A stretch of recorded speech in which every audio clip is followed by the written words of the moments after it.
Welcome to the Attract Your Ideal Clients podcast.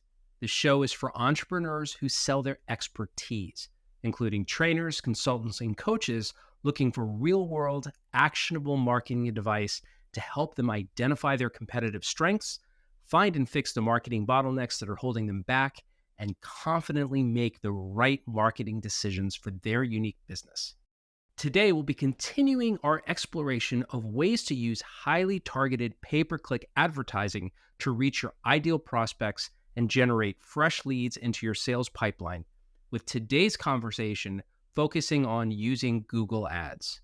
Joining me once again is Carissa Richardson, founder and CEO of Kindred Strategy, a paid advertising agency in Dublin, Ohio. Quick note, I've recently updated the show name from Attract Your Ideal Customers to Attract Your Ideal Clients to align more with the specific needs of trainers, consultants, and coaches. And before we get started, if you've hit a plateau in your training, consulting, or coaching business, I want to invite you to visit marcusschaller.com/subscribe for weekly troubleshooting guides and tips to help you find and fix the weak spots in your marketing that are holding you back, fine-tune your positioning and marketing strategy, and start growing again by attracting more of your ideal clients. Again, that's marcusschaller.com/subscribe. So last time we spoke on our last episode together, we explored kind of a high-level view of pay-per-click marketing in general, which includes things like Google Ads, advertising on social media channels, YouTube videos, that kind of thing. And the whole intent of that first episode was really to give listeners kind of a bird's eye view of what pay-per-click advertising even is.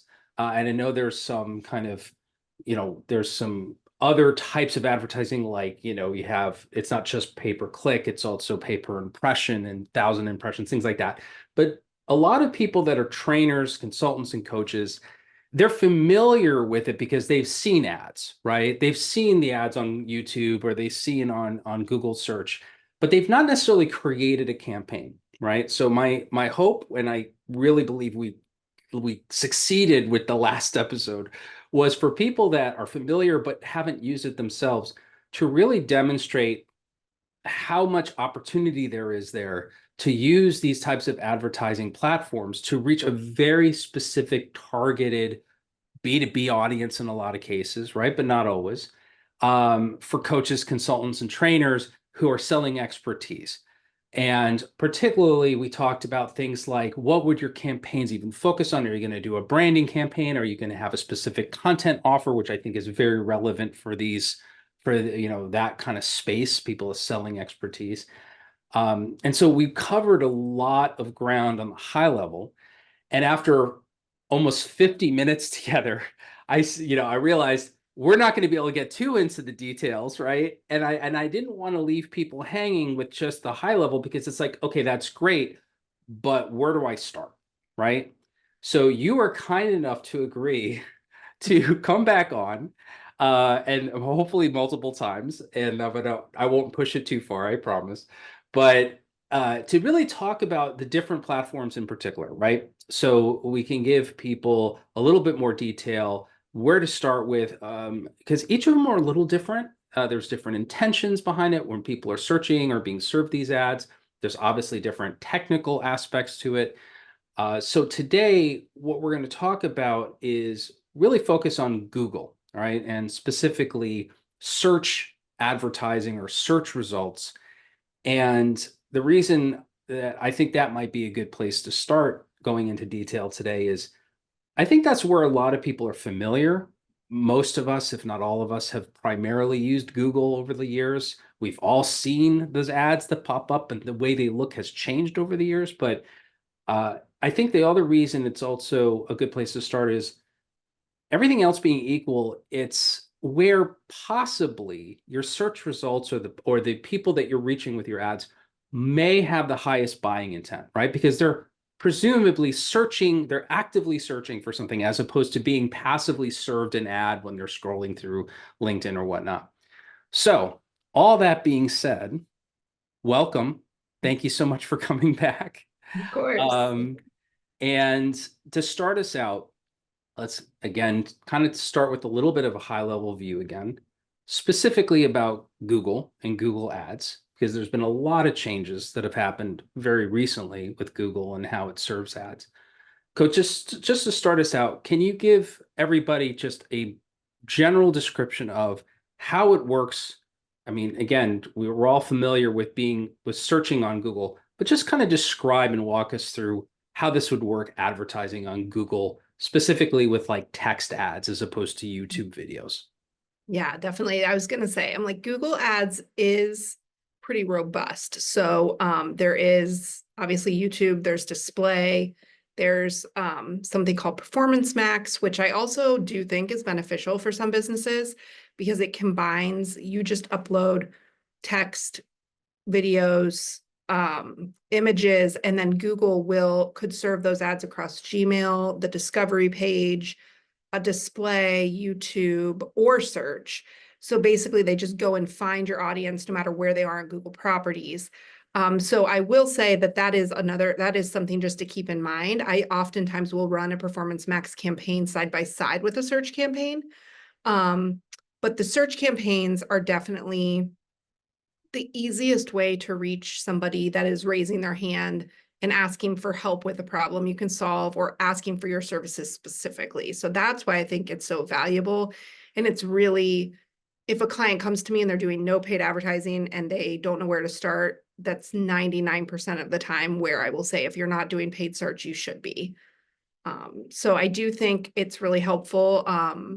And there's so many different uses for it. And because it's got a relatively low cost of entry, there really aren't any minimums or anything like that. You can really layer different types of campaigns as well, and almost create sort of funnel of sorts. So like you said, you can have an ad group that is focused on brand terms. So if your SEO isn't 100% and super strong, but and you want to show when somebody Googles your business, um, making sure you're bidding on your business name, any shortened names that people might be Googling you by, any taglines you use, anything that somebody might type in because they heard of your business and they might be using that to find you, names of employees if there's certain people that might be just Googling the person. So I think that that is a really effective, and it also helps because I've run search ad campaigns for clients where we actually bid on competitor names so that when somebody's searching for a competitor, our ad will show up in the paid results ahead of them. So that is actually another reason to bid on your own name, because if you don't, then you might show up number one in the organic results. But if somebody's bidding on your name, they could show up above you. But if you bid on your name, you aren't going to have to pay very much because you're going to be the most relevant advertiser for that search term because it's your business name. So you won't have to pay as much as your competitors, and nearly always show up number one because Google does it's not just about how much you pay, it's about how relevant you are to the search. So if you even say you want to pay a penny per click, you'll still serve number one because they're Googling your business. So it's a good thing to just keep other people out of your space and from showing above you when you search your own business name. Out of your search results, absolutely. And the way I picture it too is there are certainly exceptions where you have some training companies, some coaching companies that, I'll throw out like Anthony Robbins is a great example, right? So, worldwide no name, and certainly there are some people that might be searching for Tony Robbins or Anthony Robbins companies for that specifically.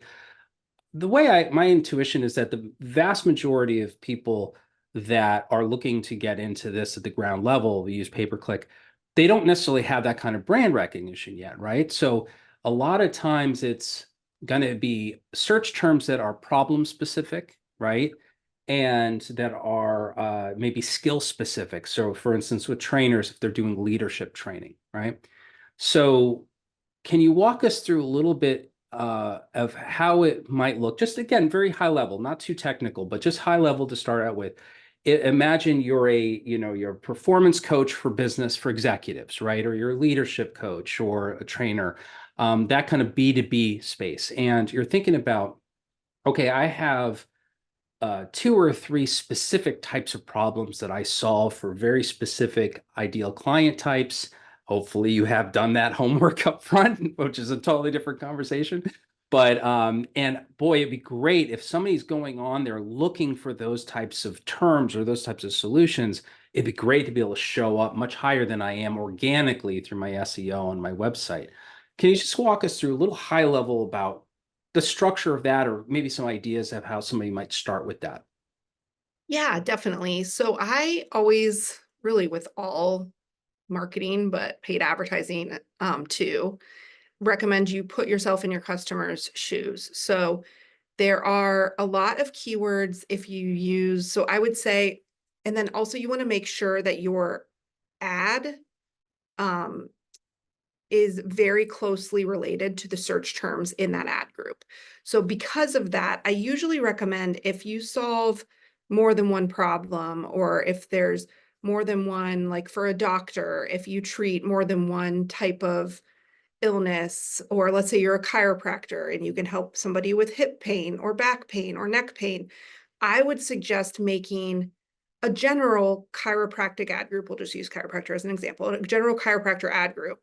But then I would also recommend having an ad group for back pain, hip pain, neck pain, because then what you can do is you can focus those keywords, and you don't really need to have a ton of keywords in each ad group. I mean, I would say if you have 15 to 25 good solid keywords in an ad group, um, you're going to be fine. And because once it starts running, Google will recommend more keywords and you can optimize it. But just to get started, but being really specific and segmenting out your keywords into different ad groups, that way your ad copy can be extremely relevant to the search terms. And that way, when the search ad pops up, somebody's like, oh, this is a solution to exactly what I was looking for.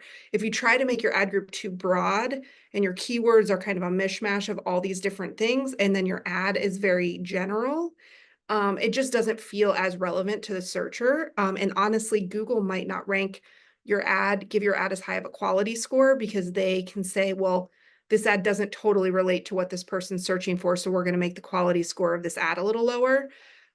So the more you can kind of interconnect all those things, and then also interconnect the content of your landing page, um, the higher your score will be on Google and the more relevant your ad will be to the searcher. So that's kind of the way I go about thinking it, is like, how can you segment out what you do and think about it from the view of the searcher? So what are they going to be searching for to find me, or what do I want to be put in front of them to solve? What problems am I trying to solve?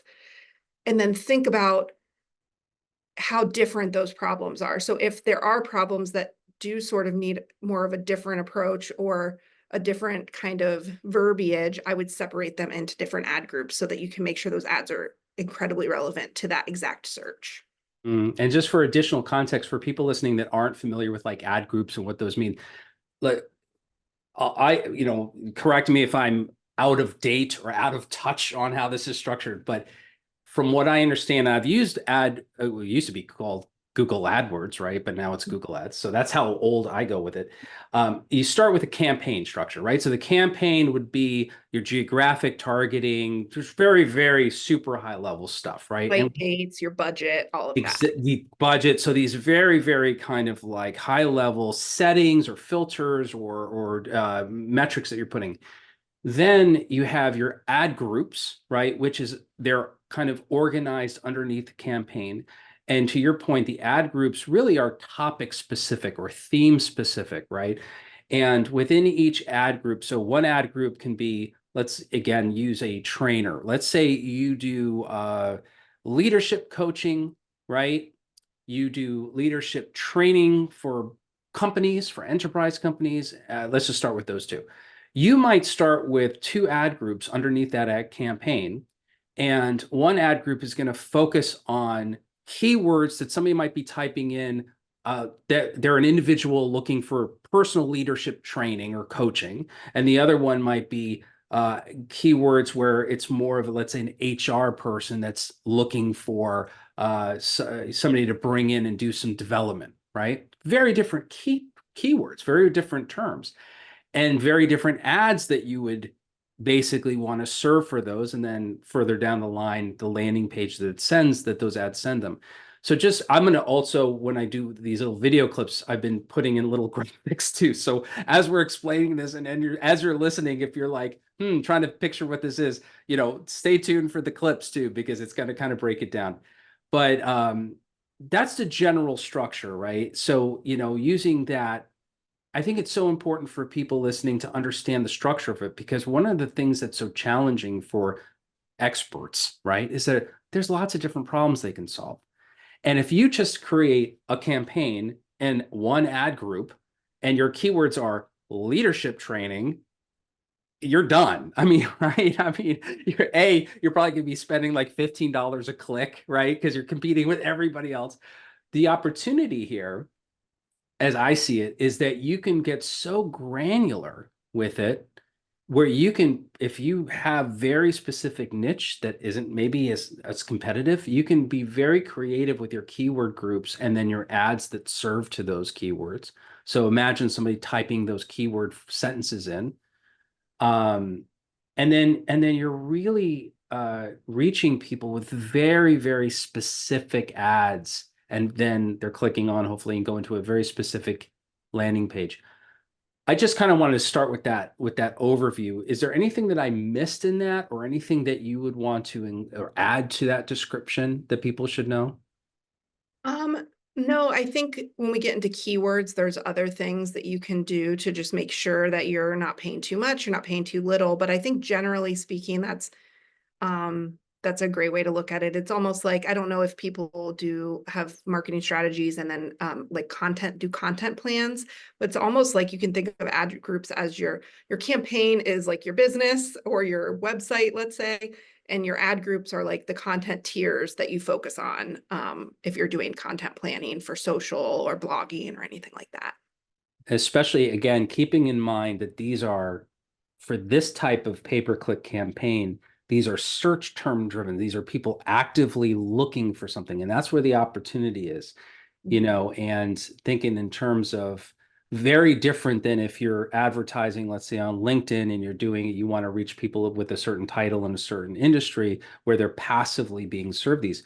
So, it goes back to a lot of stuff that I talk about almost too much because it's so important, but often so passed over, or it's just, it's not done. It's the initial strategy of thinking through, like, what do you do as a trainer or a coach or a consultant? What specific problems that do you solve? And hypothetically, because it's, there's different size markets for everything, right? So I can't say if you have this very narrow niche that it will be successful on Google Ads, because who knows if nobody's searching for it, right? But let's say hypothetically, if you do a very specific type of leadership training or safety training or sales training, something like that, for a very specific industry, for a very specific skill level, and you're able to articulate that in keyword groups or ad groups, keyword sets, that people are actually searching it for that. And I'll give an example just off the top of my head. Let's say you're a sales trainer or a sales coach, and you want to help BDRs, business development reps, in software companies that are in their first 6 months, Mhm. right? Now, there's a ton of people doing that kind of work, right? There's a ton of trainers, ton of coaches. It's all over the place. But if you were to specify that, and you were to figure out how to, like, what somebody would type in, what would somebody in that position type in? Or what would somebody that's a sales manager that has those positions in their team type in? Again, Right. I don't know what those would be, but just back to Yeah. you, that's So kind of the way another to think about it, right? Right. And I think another important thing to do if you're kind of DIYing your Google search ads is Google has on Google Ads, they have tools. One of them is the keyword planner, I believe is what it's called. They've changed the name a couple times, but it's found under the tools in Google Ads. And you can actually go in there and give them like 10 starter keywords of here's what I'm thinking somebody would search. Um, and I usually make them a little broader, so like more high level keywords. And then Google will actually tell you, here's similar keywords, here's the monthly volume, here's the trend. Is it trending up? Is it trending down?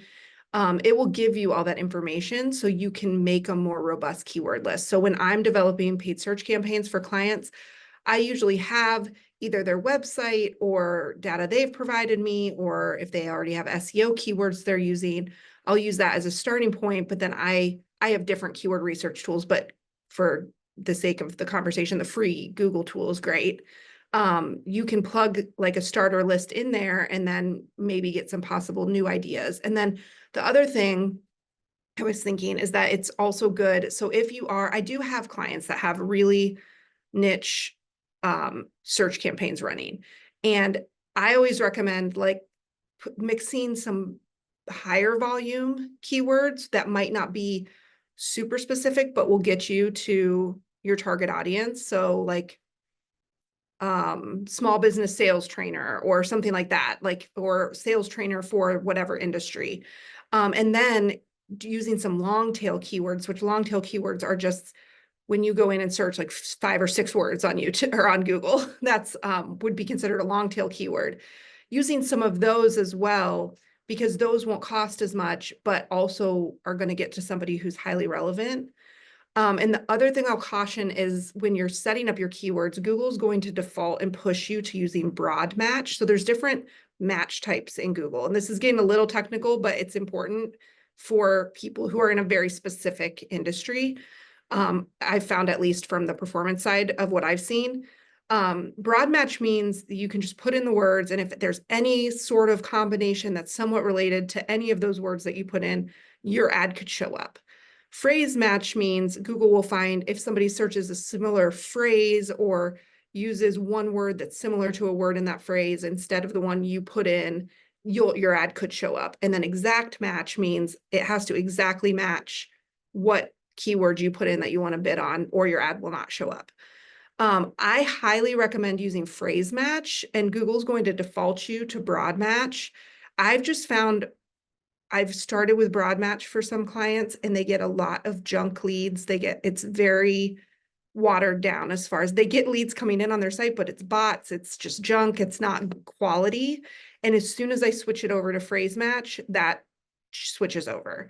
So I've started just doing phrase match keywords for my clients because I just think it's too broad unless you really do have a business that is very broad reaching and isn't specific. But for a specific service-based business, I would say I would highly recommend using phrase match. Yeah, and that's For the long tail. The yeah, long for tail. sure. It brings up one of the reasons that this is so important to be so specific is you are competing with other people, right? So it's like you want to be able to reach the right prospects as cheaply as possible, right? You don't want to have to bid. So, hypothetically, again, I use the, leadership, I think leadership training or something example. How many thousands of advertisers are trying to reach whoever's looking for leadership training, right? Well, then you are competing, and this is, I think, another important thing to understand about Google Ads. I almost called it AdWords, is that the model of it is an auction model, right? So essentially, it's a combination of how much are you willing to pay per click with some kind of multiple of or divisional, or however they do the algorithm of the quality of your ad and the quality of your landing page. So they're not just kind of put it in context for people listening. It's not just about whoever has the most money wins, right? So somebody that pays a ridiculous amount of money per click automatically gets the highest rank, which is another part of this is ultimately what we're trying to do. And we're going to get to this in a minute too, with the changes and how these search terms, how these as results are showing up on the Google page, right? Ultimately, you want to be toward the top of that list, right? You want, when somebody searches on that term, you want to show up toward the top because that's what's going to get the clicks, as opposed to page 4, right? Where nobody's going to ever see it. But I think it's just, again, an important detail is, it's how much you pay per click, but also is your ad really relevant to those search terms, and is your landing page, if it's still the same way, very relevant. I know I threw a lot at you there, but any thoughts on those types of details to consider? Yeah, I think that really comes into play once your campaign's running and you're monitoring and looking at your results. So I always tell people, I always look at keywords. I will sort by impressions because you're not paying for impressions. You're only paying for clicks. So I will sort by impressions. And if I see any keywords that are getting a ton of impressions, but very few clicks or very few conversions, I will typically, or they have a very high cost per click and a low conversion rate, I will turn those off. So first I would go into results and I would search by or sort by impressions, say, okay, is there anything that is getting a ton of impressions and not very many clicks? Because that probably is indicating that that keyword isn't as relevant to what your ad is saying as you thought it was. So it's better to just turn it off. Even though you're not paying for those impressions, you'd still rather have more things funneling to the better and more relevant keywords. It also hurts your other performance. It makes you more expensive. It hurts what you're trying to do if you're getting very low clicks per impressions. Right, exactly. And then I'd also sort by clicks and see if you have any ads you're getting a lot of clicks on, but have a really high click-through rate or cost per click, and just evaluate, is it worth it or not? So you could kind of compare, let's say you sort by clicks and you have one that's getting the most clicks, it's doing really well, but it's a really high cost per click, and you've only gotten one conversion. I would pause that because that's telling me that whatever is happening between them, a lot of people are seeing your ad, it's relevant to them and they're clicking, but whatever they're seeing on your landing page, or look at your landing page and say, what on the landing page isn't resonating with people searching this keyword? Because you don't want to pay that much for a click if you're not actually getting conversions from it. So, and then you can also look in Google Analytics as well. Um, Usually if you have, and you can, because it's all Google products, you can link them all together. If you have Google Ads and Google Analytics linked, usually your keywords will feed into Google Analytics from your Google Ads campaign, and you can see bounce rate, average number of pages visited, average time on page. So you can actually see which keywords are driving relevant people that are really engaged and consuming content on your site versus people that are just getting to your site and bouncing and leaving. So all of those things are good ways to evaluate keywords and the strength of your ad copy and the strength of your landing page. If you look at kind of those metrics, you can usually get a sense for like, oh, I really need to look at this landing page and update it. Or maybe I need to make multiple landing pages for each ad group. Like for this ad group, I need to have a microsite, and this ad group, I need to have a microsite because I'm sending everybody to one and it really doesn't seem to be resonating with this ad group. So just a few things to think about. There's a lot to think about, but that's kind of the way I would approach it. There is so much to think about. And it's also a good point too, because some people listening, it's like you and I are into this stuff, right? And some people listening to this like, oh, this sounds like a lot of work, man. What I like so much about all these types of platforms, especially Google Ads, is that it's kind of like using your iPhone, right? It can be as complex or as simple as you make it, right? You have 4 apps on it, or you have every new app that comes on. It's kind of similar in the sense that you can start very simple, right? And it could be something that with a reasonable amount of effort can start generating some, if you're in the right market and you're able to figure out that there's enough people searching for your terms and things. And then if you're really into this, or you hire somebody that can help you, you can make this as robust and sophisticated as you want. And the more impressions you're getting, the more traffic you're getting, the more these analytical tools really matter, because you're able to really extrapolate some trends and things. But I just kind of want to, kind of highlight that, because people listening, it's like that, it's like the advanced level, right? It's like anything else, right? You can learn to Yeah, ski and just enjoy the bunny slope a lot, or you can be like, one day I'm going to get on that black diamond, and that's fine, but there's still the bunny slope. But just it tell also, people Mhm. that I say when people come to me and they're like, oh, I talked to this agency, they wanted me to spend $2,000 on search ads and blah, blah, blah. I always say to them, I go, even if you spend $100, I mean, I wouldn't really recommend spending less than like $500 a month. But even if you're just spending $500 a month and you're literally just bidding on 5 or 6 keywords and you're getting 20 clicks a month, that's 20 people coming to your website that wouldn't have been before that. So it doesn't, even if you keep it super simple, you really don't bid on that many keywords. You're just like, I just really want to show up for these 10 things.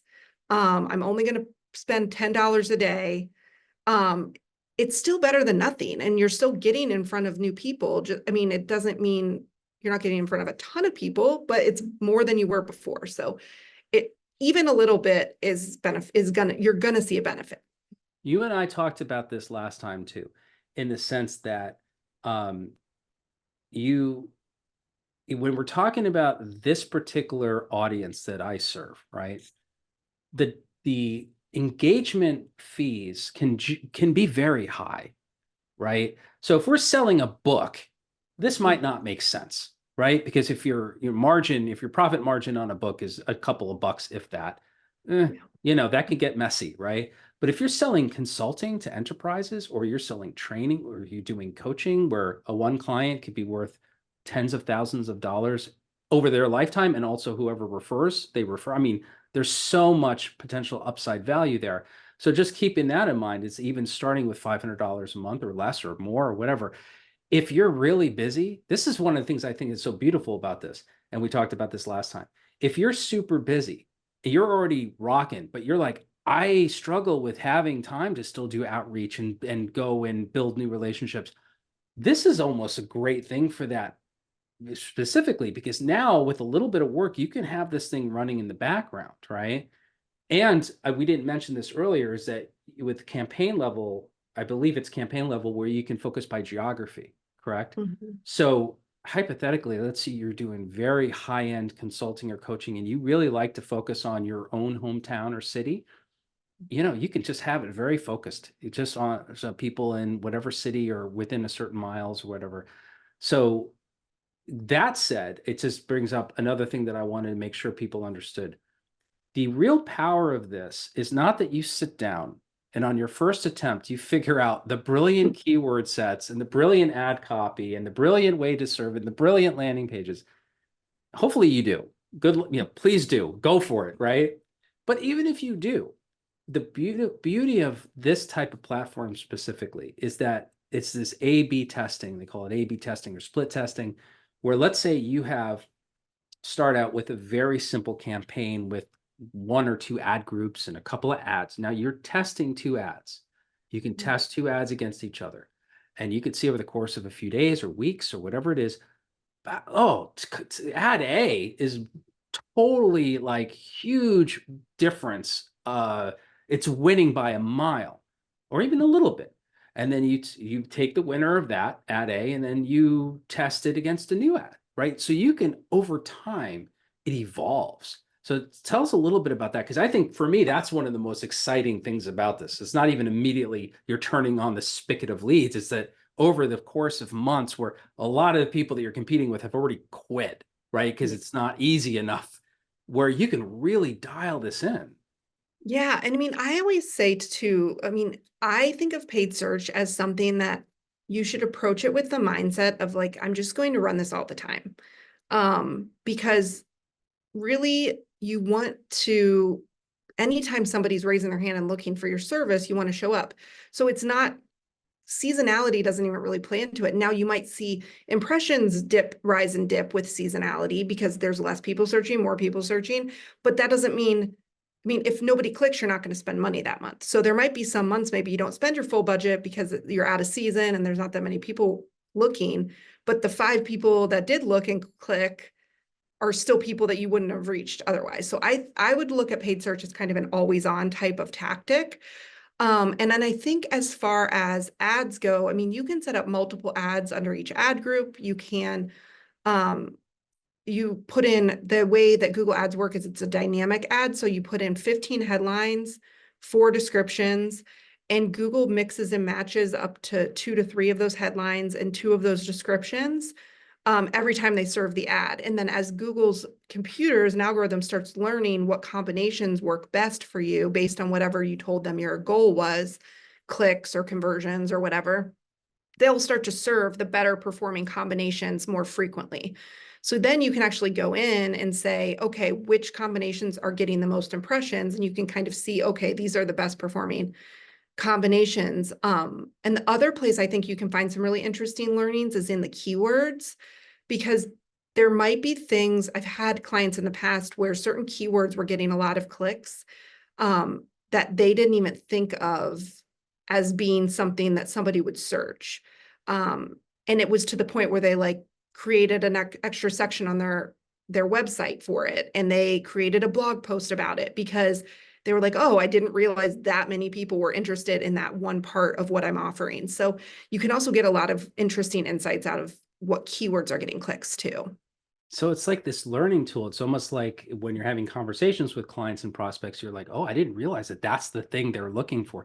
You pay attention to those things. And if people are searching for terms that you didn't necessarily think of, and you go, wait a minute, I never even thought of it in that sentence, right? Or thought of it that that's the focus. And it doesn't mean you want to still be careful that you're not chasing after every shiny little bauble, right? Because you still want to focus on your niche and where you are competitively have that advantage.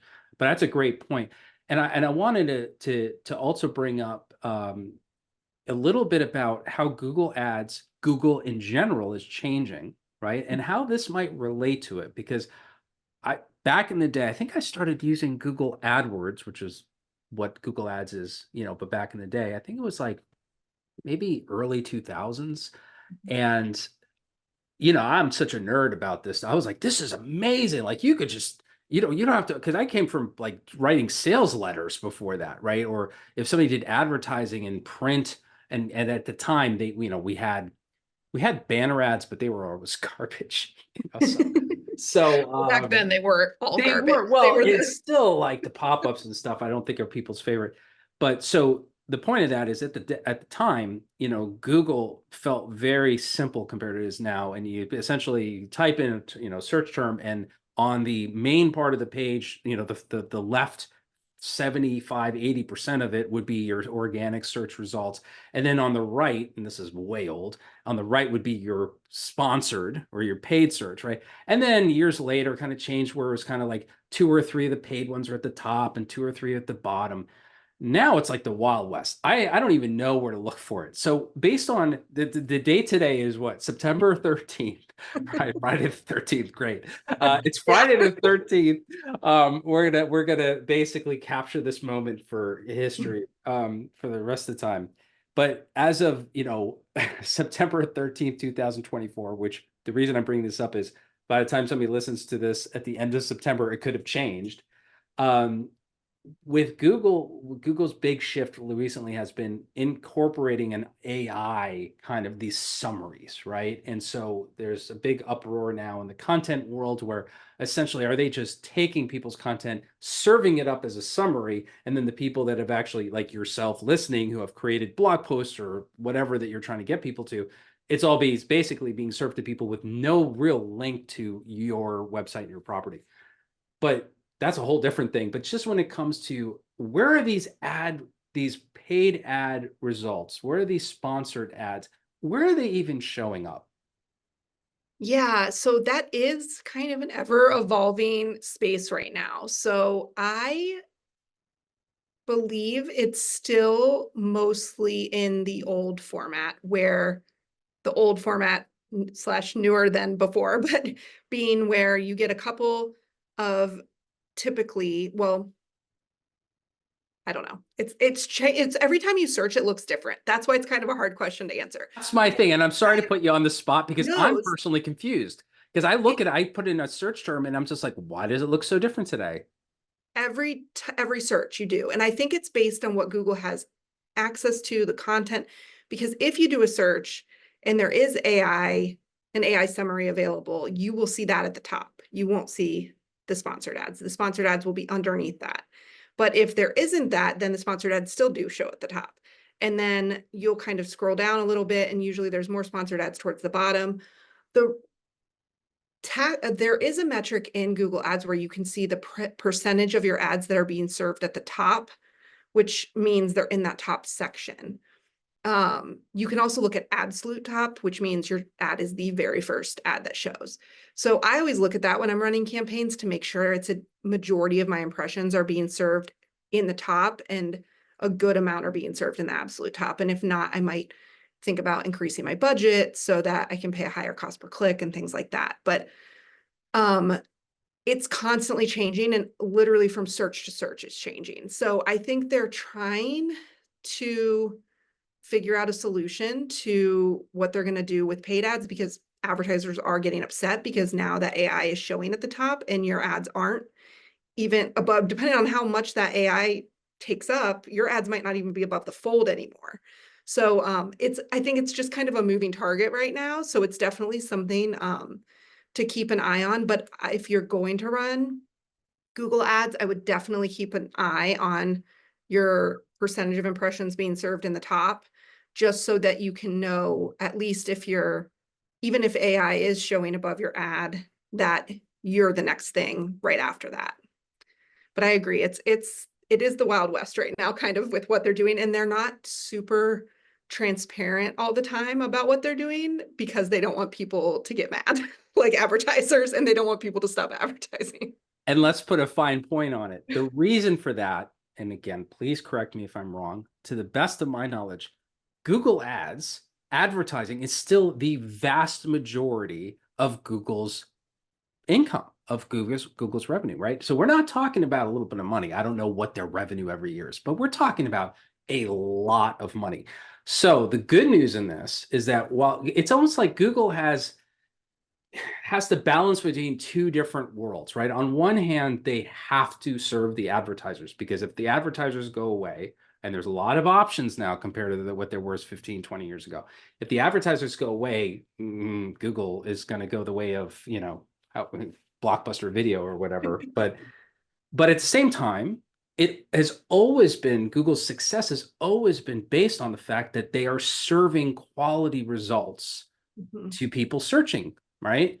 So it's the constant dynamic to what we're seeing today with AI is now just the newest iteration of that.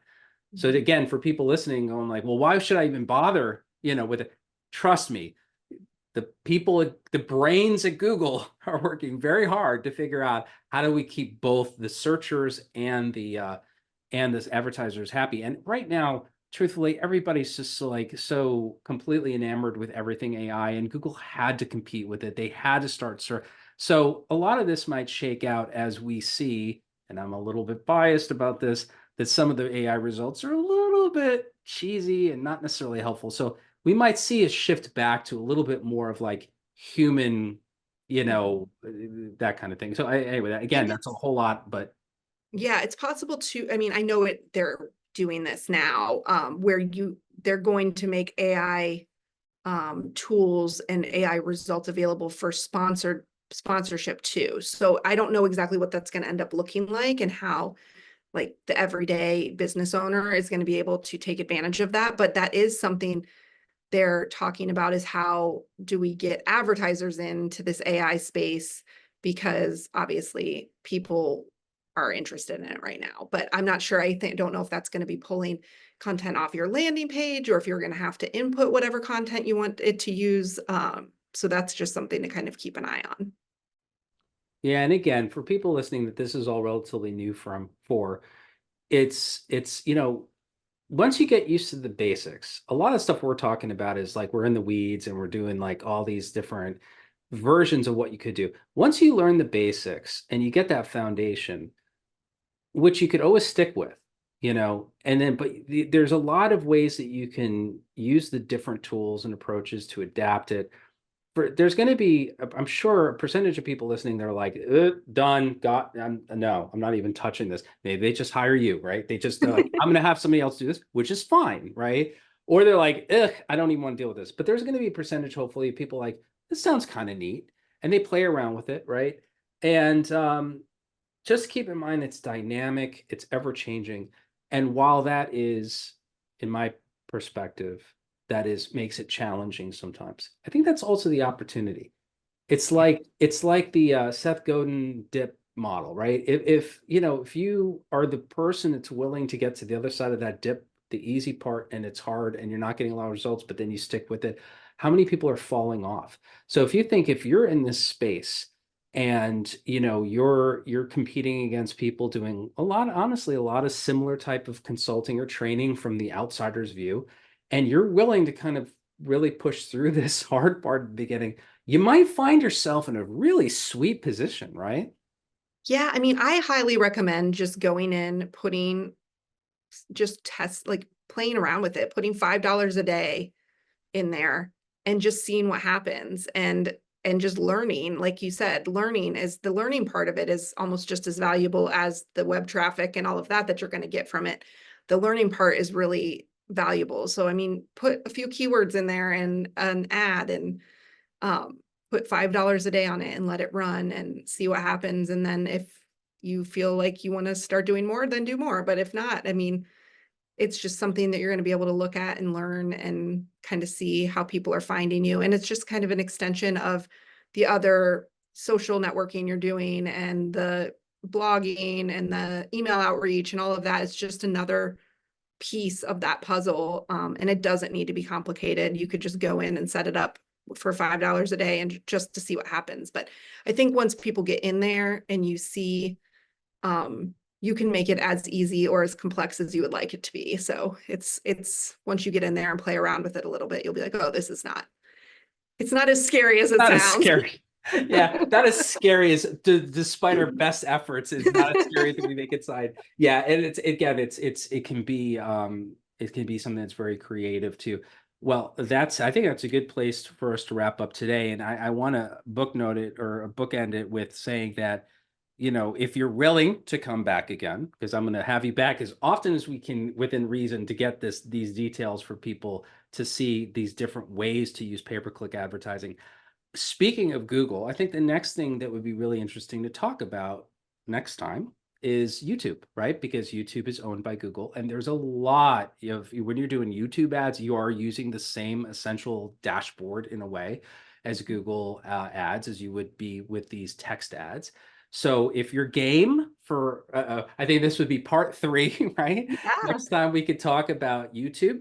And my intuition is that YouTube might be, if you're doing YouTube ads or let's say you're promoting specific content that you've created video, which I think is very specific or very useful for trainers and consultants and coaches. I did a video on how to solve this problem, and I want to push it out to the people that might be really interested in this and get people to engage.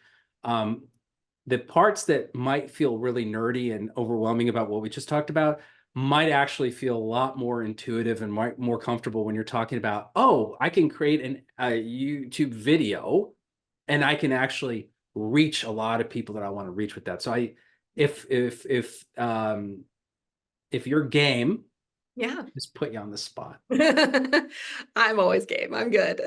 Awesome. All right, till next time. Thank you so much. Thanks. Special thanks to Carissa Richardson for sharing her insights about ways to use highly targeted Google pay-per-click advertising to reach your ideal prospects and generate fresh leads into your sales pipeline. If you enjoyed the show, I hope you'll consider subscribing and leaving a review. And don't forget to visit marcuschaller.com/subscribe for weekly troubleshooting guides and tips to help you find and fix the weak spots in your marketing that are holding you back, fine-tune your positioning and marketing strategy, and start growing again by attracting more of your ideal clients. Again, that's marcuschaller.com/subscribe.